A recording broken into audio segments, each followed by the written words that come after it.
News we brought to you a few minutes ago that the political leader of Hamas, Ismail Haniyeh. The Palestinian militant group Hamas has said its political leader, Ismail Haniyeh, leader of Hamas, that a Hamas leader was assassinated by Israel in the Iranian capital of Tehran moments ago. The life and legacy of Ismail Haniyeh. अस्सलाम वालेकुम। आज हम Ismail Haniyeh की ज़िंदगी पर बात करेंगे।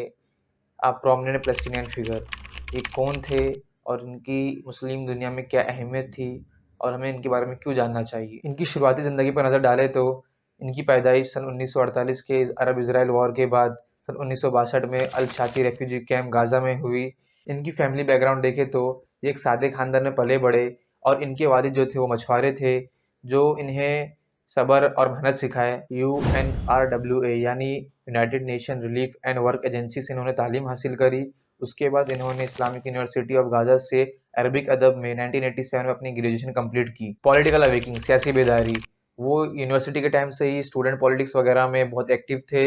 बाद में उन्होंने मुस्लिम ब्रदरहुड ज्वाइन कर ली, जो उनकी सियासी नज़रिए की बुनियाद बना। फर्स्ट इंतिफादा, इंतिफादा एक अरेबिक वर्ड है जिसका मतलब होता है अपराइजिंग या बगावत कह लो। ये 1987 से लेकर 1993 तक चला, जिसमें इस्माइल हनिया बहुत एक्टिव थे। इन्होंने प्रोटेस्ट करे, ग्रास रूट मूवमेंट चलाए इजरायली ऑक्यूपेशन के खिलाफ। इस्माइल हनिया हमास के एक अहम शख्सियत बन गए, जिसकी बुनियाद 1987 में मुस्लिम ब्रदरहुड के एक ब्रांच के तौर पर हुई, जिसने इजरायली इलीगल ऑक्यूपेशन के खिलाफ इस्लामी मज़ाहमत पर तवज्जो की। इस्माइल हनिया उन दिनों हमास के फाउंडर शेख अहमद यासिन के बहुत करीबी बन गए। इजरायली अथॉरिटीज़ ने इन्हें कई बार ज़बरदस्ती कैद करने की कोशिश करी, जिससे वो और भी मजबूत और बेखौफ हो गए। इन्होंने फ़लस्तीनी रियासत में मिलिट्री और सियासी मरकज़ात को अपनाने की हिमायत की। इन्होंने हमास के अंदर के लोगों को संभाला, सख्त गैर और मुतदिल लोगों के बीच में तवाज़ुन बरकरार रखा ताकि हमास आपस में बिखर ना जाए। प्राइम मिनिस्टर ऑफ फ़लस्तीनियन अथॉरिटी, 2004 में यासर अरफात के इंतकाल के बाद 2006 में फ़लस्तीन में लेजिस्लेटिव इलेक्शन हुए, जिसमें हमास ने जीत कर मार्च 2006 में अपनी सरकार बनाई और अपना हल्फ उठाया। मगर फतह एक पॉलिटिकल पार्टी, जिससे बार बार क्लैश के चक्कर में 2007 में फतह को वेस्ट बैंक दे दिया गया और गाज़ा मिला हमास को। इन्हें ब्लॉकएड, इंटरनेशनल आइसोलेशन और इकोनॉमिक हार्डशिप का सामना करना पड़ा, फिर भी ये डटे रहे। मुस्लिम दुनिया में इनकी अहमियत, Ismail Haniyeh Israeli illegal occupation के खिलाफ मजबूती से और डटकर खड़े रहे, जिसकी वजह से कई मुसलमानों के दिल में इन्होंने जगह बना ली। ये इस्लामी उसूलों पर मबनी हुकूमत की हिमायती थे, जिसकी वजह से कई सारे मुसलमान इन्हें पसंद करने लगे, क्योंकि ये इस्लामी कदरों को बरकरार रखे। हिमायत के साथ साथ इन्हें गाज़ा की सूरत हाल देख कर कई लोग उन पर तनकीद भी कर रहे, इन्हें कई सारी तनकीद का सामना करना पड़ा। Challenges and controversy, Israeli Egyptian blockade 2007 में हुआ। इसने गाज़ा की इकोनॉमी और लिविंग कंडीशन पर बुरा असर डाला।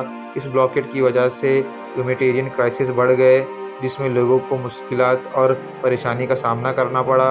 गाज़ा में ह्यूमन राइट्स के वायलेशन के इल्ज़ाम, लोगों की आवाज़ को दबाना और अपोनेंट पॉलिटिकल पार्टी को निशाना बनाने का इल्ज़ाम लगा। इजराइल के हमले का जवाब रॉकेट से देने की वजह से इंटरनेशनल तनकीद का सबब बना। 2014 में प्राइम मिनिस्टर के पद से इस्तीफ़ा दे दिया और रमी हमदल्ला ने उनकी जगह ली, लेकिन उनका हमास में अभी बड़ा असर था।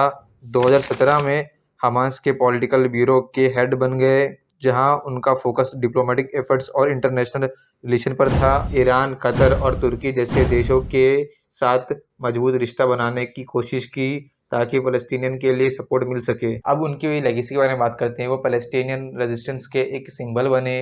उनके सपोर्टर उनकी स्टीड फास्ट एटीट्यूड की वजह से उनकी कदरदानी करने लगे। इनकी लेगेसी बड़ी कंट्रोवर्शियल रही है। कई लोग इन्हें हीरो मानते हैं तो कई लोग अमन की रुकावट। इतनी बड़ी कॉन्फ्लिक्ट में अपने लोगों को लेकर चलना, इस्लामी कानून नाफिज करना और इजरायली ऑक्यूपेशन का डट कर सामना करना इन्हें हीरो नहीं बनाता है तो और क्या बनाता है। अब फ्यूचर में अब जिसकी सरकार आएगी वो इसे वैसा दिखाएगा। अगर अपोनेंट आता है तो इन्हें विलन के तौर पर दिखाया जाएगा और इनकी सरकार आती है तो एज अ हीरो दिखाया जाएगा।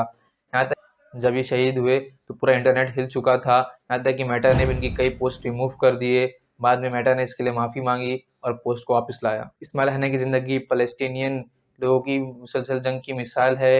रेफ्यूजी कैंप से शुरू होकर एक अहम पॉलिटिकल फिगर बन गए। उनका सफ़र रिजाइलेंस और अपने मकसद के लिए डेडिकेशन से भरा हुआ था। उनका असर फ़लस्तीनियन इजराइल कॉन्फ्लिक्ट से लेकर ब्रॉडर मुस्लिम वर्ल्ड पर बहुत मुख्तलिफ और बड़ा है।